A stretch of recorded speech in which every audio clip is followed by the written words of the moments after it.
Apartment hunting in Barcelona is really hard and time consuming, and I am going to share 5 tips on how to actually find an apartment and mistakes to avoid if you are trying to move to Barcelona, Spain.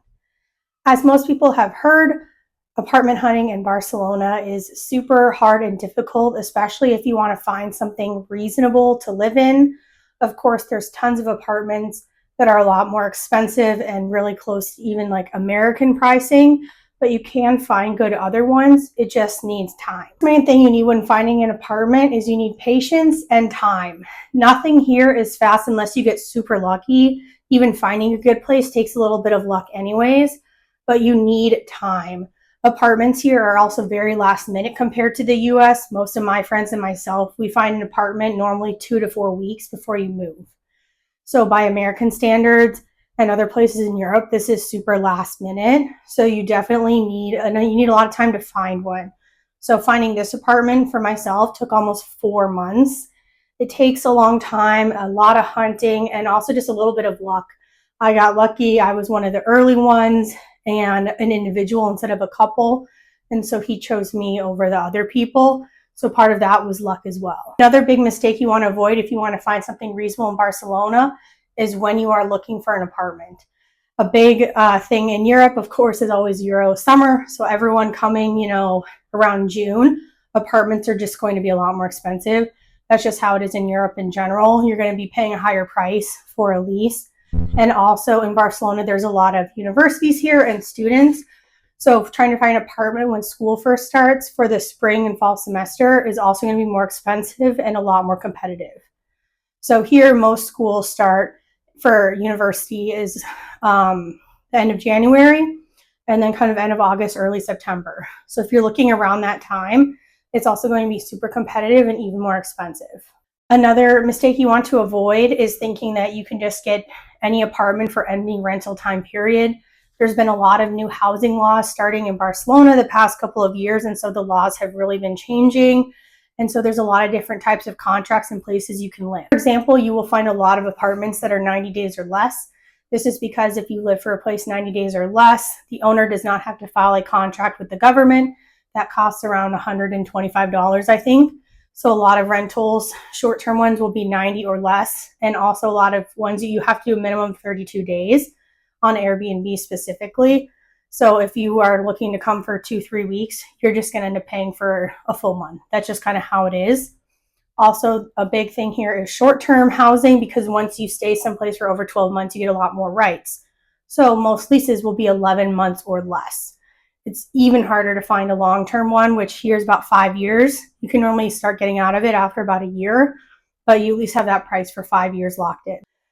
As well as looking for a short-term apartment, you also have to provide proof either to an owner or a lot of agencies here that you are going to be here for 11 months or less. So for a short-term one, you have to, if you're going to school, you have to show them when you're in school.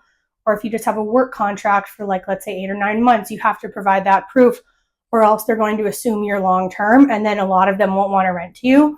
And then you have to find a long-term apartment. But also, to find a long-term apartment, you also have to prove that you are here for longer. So whether you have a digital nomad visa or you're employed by a local company here, you have to provide that proof and also proof of funds. The last big thing you have to realize when coming here versus in the US is the realtor fees. I know some of the big cities like New York, they do have a lot of agency fees when finding an apartment, but most other places in the US, the building or whoever owns it pays the realtor fee. But here in Spain, you have to pay it if you use an agency. So a lot of people try to find apartments on their own because the agency fees honestly are ridiculous. They're normally 2 to 3 months. Plus, if you're not from here, there's a VAT of normally about 20% of the year's rent. So you could end up paying 4 to 5 months rent as a deposit and you don't get it back. That's just the fee for having them find the apartment. It's a new thing that was created about a year ago because they outlawed some other rule, and this is kind of their go around or loophole to still get that money. So that makes it even harder because a lot of people don't have the money and also don't want to pay 5 months deposit and still pay the other 12 or 11 months rent and not get any of that money back. So that's something you really have to consider, as well as you do need a lot of upfront money here. So even if you're going through personal owner, I still had to put down a 2-month deposit. I will get that back. However, you need that money up front. So you want to make sure, depending on how much you're going to do rent, you need a deposit. And even if you're going to do a co-living or a shared room, they normally require a 1 to 2 month deposit as well. So it kind of just depends on the individual owner. But standard is about 2 months rent. And then lastly, another thing I mentioned in previous videos is if you have a dog or an animal, finding housing is even harder. A lot of people here, for some reason, don't want animals in the apartments, which is like crazy because like so many people here have animals, cats, dogs, everything. So that makes it even harder. A lot of people, they say no pets, no nothing, which is crazy because they are a lot less worse than kids. I met one person who she rented to people with dogs, but not people with kids, which makes total sense because kids are a lot worse and they're loud and they scream and blah, blah, blah. So hopefully these tips kind of help if you're looking for an apartment in 2025 in Barcelona. Right now it is June, it is summer. The market is so competitive. I have a friend who's, staying with me here and there because she wasn't able to find something she could afford. I have a lot of friends who, because a lot of short term, 11 months, moving around all the time and having trouble finding something affordable. With Airbnb getting some taken off and just Airbnb in general, I really see it from the local perspective now that it's so expensive, and just like how much especially Americans are paying and are willing to pay for apartments here. But not even Airbnb isn't the problem, hotels also.